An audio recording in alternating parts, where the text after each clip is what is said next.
होता क्या है कि मुझे ध्यान है कि मेरा एक हॉस्टल मेट, अब तो आईएएस बन गया था उसी समय, वो एक मारवाड़ी परिवार से था। 4-5 दोस्त थे, मारवाड़ी परिवार से सब थे और सब वो आईएएस आईपीएस बन गए। उस समय एक दौर था उनका। तो उनमें से एक से मैंने पूछा, वैसी बात चल रही थी हॉस्टल में कि पहली प्रेफरेंस क्या रखोगे? तो हम लोग तो आईएएस वाले थे, आईएएस रखेंगे। उससे कहा मैं आईआरएस रखूंगा। तो हमने कहा क्यों? बोले क्योंकि मैं मारवाड़ी हूँ। हम समझ नहीं था मारवाड़ी आईआरएस क्या मतलब हुआ। बोला अरे मारवाड़ी को पता है धन की भूमिका क्या है जीवन में। रेवेन्यू सर्विस है।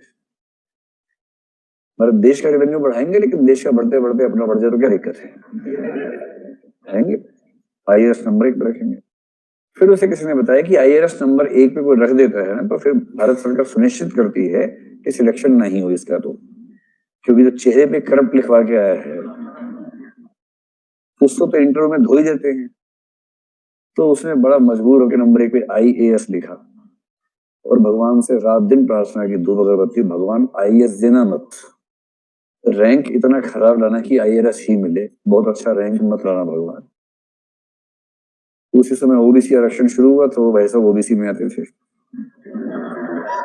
और रैंक आ गया अच्छा, तो आईएएस में जाके गिरे। मैंने जीवन में एक ही व्यक्ति देखा जो आईएएस मिलने से दुखी हुआ था, वरना मैंने सबको खुश होते हुए देखा है। वो दुखी हो गया, बोले यार आईआरएस नहीं मिला।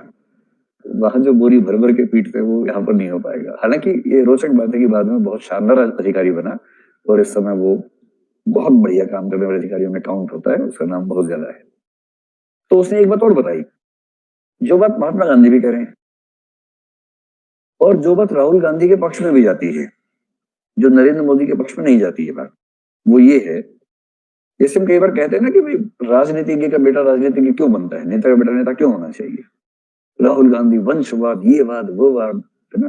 और भारत में कुछ को छोड़ दें बाकी सारे के सारे मुख्यमंत्री और लगभग सारे राजनेता उस पारिवारिक पृष्ठभूमि से ही चलते रहते हैं। तो उसका विरोध करना आसान बात है, लेकिन उसके समर्थन में भी एक तर्क है और वो तर्क महात्मा गांधी की वर्ण व्यवस्था के तर्क से मेल खाता है। वो ये है, तो जैसे कल को आप या मैं सोचे कि हम पॉलिटिक्स में उतर जाएं, ठीक है, मान लीजिए कोई उतर जाए हम में से जिसकी बैकग्राउंड नहीं है, उसने इलेक्शन लड़ा, इतने हजार तरह के झंझट आएंगे जो उसने सोचे भी नहीं होंगे कभी। और मेरे ख्याल से अधिकांश नेता लोग इस प्रोसेस में बर्बाद हो जाते होंगे, संभाल नहीं पाते होंगे। रेयर बात होती है कि वो संभाले। जैसे अरविंद केजरीवाल जब पहली बार सीएम बना तो रात दिन वो आगे उगलता रहता था, मोदी जी मोदी जी, ये सब चलता रहता था। 4-5 साल लग गए उसको ये समझने में कि पॉलिटिक्स किस तरह से की जानी चाहिए, कि काम पे बात करो न कि केवल विरोध करो। अब इतने 4-5 साल हर व्यक्ति को मिलते भी तो नहीं है ना प्रयोग करने के लिए। लेकिन जो व्यक्ति एक ऐसे परिवार में पैदा हुआ जिसने बचपन से पॉलिटिक्स को देखा है, जो इंदिरा गांधी की गोदी में बैठ के गीला करता हो, तो समझ रहे, उसकी हैसियत सोचिए राहुल गांधी की। और कैबिनेट मिनिस्टर्स और राष्ट्रपति से चिकोटी काटते हो बचपन में। राष्ट्रपति वो बॉल बैट से बॉल मारा, राष्ट्रपति भाग रहे हैं बॉल लाने के लिए, लो बेबी लो, फिर राष्ट्रपति भागे बॉल लाने के लिए। जो इस माहौल में रहा होगा, जिसके घर में बातें क्या होती होंगी कि पापा कह रहे हैं कि ऐसा करो कर्नाटक में राष्ट्रपति शासन लगा दो। ये कहा क्या लगा लो? कर्नाटक में राष्ट्रपति शासन लगा दो। इसे बचपन में सुन लिया कि छह से लगाते हैं, ठीक है। ऐसी बातें सुनते सुनते बड़ा हो रहा है। उसका तनाव, पापा पीएम है, पापा बैठे हैं, 3 मंत्री बैठे हैं, बच्चा खेलते बंदे चला गया और बात चल रही है कि श्रीलंका में ऐसी स्थिति हो गई, आईपी की अब भेजनी पड़ेगी वहां पर। तो बच्चा बैठ के सुन रहा है कि अच्छा अच्छा भेजो पापा, बढ़िया भेज दो। अब इसकी जो ट्रेनिंग है, ट्रेनिंग का जो लेवल है, ये जब पॉलिटिक्स में आएगा तो संभावना, गारंटी नहीं है, राहुल गांधी ने साबित किया गारंटी नहीं होती है। इस बात की प्रबल संभावना है कि ये व्यक्ति बाकियों की तुलना में ज्यादा जल्दी चीजों को सीख लेगा, क्योंकि इसने बचपन से सीखा है। तो मेरे उस दोस्त ने उस समय एक बड़ी अच्छी बात बताई थी। वो सीए भी था, पूरा चार्टर्ड अकाउंटेंट था, बाद में आईएएस बना। तो मैंने कहा सीए क्यों बनेगा, आईएएस बना? तो बोला कि Marwaris are born half CS.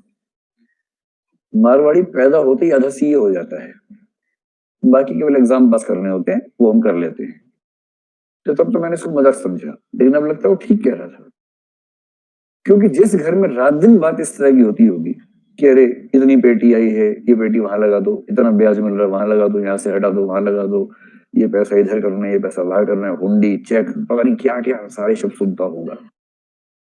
आपने हवाला पहली बार जीएस में पढ़ा होगा, वो 8 साल की उम्र से हवाला करते हैं। मनी लॉन्ड्रिंग आप पढ़ते हैं, एक्ट फेरा फेमा पढ़ते हैं, वो सब काम करके बड़े हुए हैं। तो उनकी जो ट्रेनिंग का लेवल है वो लेवल अलग हो जाता है।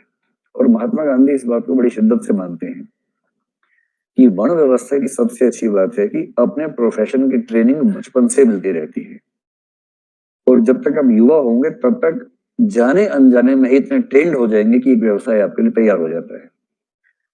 और जब एक ऑटोमेटेड सिस्टम ऑफ ट्रेनिंग घर के अंदर मिल सकता है तो फिर हम क्यों अलग से उसका प्रयास करें, अलग से व्यवस्था करें। ये उनका वर्ण व्यवस्था के पक्ष में जो तर्क है उनमें से एक तर्क ये है। ये तर्क ऐसा ही कि अंतिम तर्क है, लेकिन एक तर्क उनका ये आता है। और इसलिए वो इस कंटेक्स्ट में ये कह रहे हैं कि वैश्य समुदाय का व्यक्ति उत्पादन की प्रक्रियाओं में ज्यादा प्रखर और सक्षम है।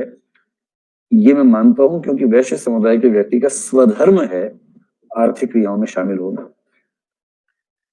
इसलिए मैं ये नहीं कहूंगा कि उत्पादन न हो, मैं ये नहीं कहूंगा कि उत्पादन केवल सार्वजनिक हो। वो तो राज्य को खत्म करने के मूड में है, जब राज्य खत्म कर देंगे तो कैसे उत्पादन सार्वजनिक तरीके से होगा। वो कहते हैं कि हर व्यक्ति को अपने स्वधर्म के अनुसार कार्य करना चाहिए, और जिन व्यक्तियों को वैश्य समुदाय में जन्म मिला है उन्हें व्यापार वाणिज्य उद्यम की दुनिया में सफल होना चाहिए, उन्हें संपत्ति का उत्पादन करना चाहिए। बस अंतर कहाँ था, वो कहते हैं कि हृदय परिवर्तन हो सकता है और संपत्ति का उत्पादन करने के बाद भी संपत्ति का उपभोग नहीं करना है। और मार्क्स कहते हैं कि ये कैसे हो सकता है, ये कह रहे हो सकता है हृदय परिवर्तन से। और वो कहता है कि बिना भौतिक स्थितियां बदले चेतना बदलेगी कैसे। इसलिए मार्क्स कहता है कि हिंसक क्रांति ही करनी पड़ेगी, क्योंकि भौतिक स्थितियां बदलनी जरूरी हैं और वो क्रांति से ही बदलेंगी। और गांधी जी कहते हैं कि नहीं, हृदय परिवर्तन से ऐसा हो सकता है। और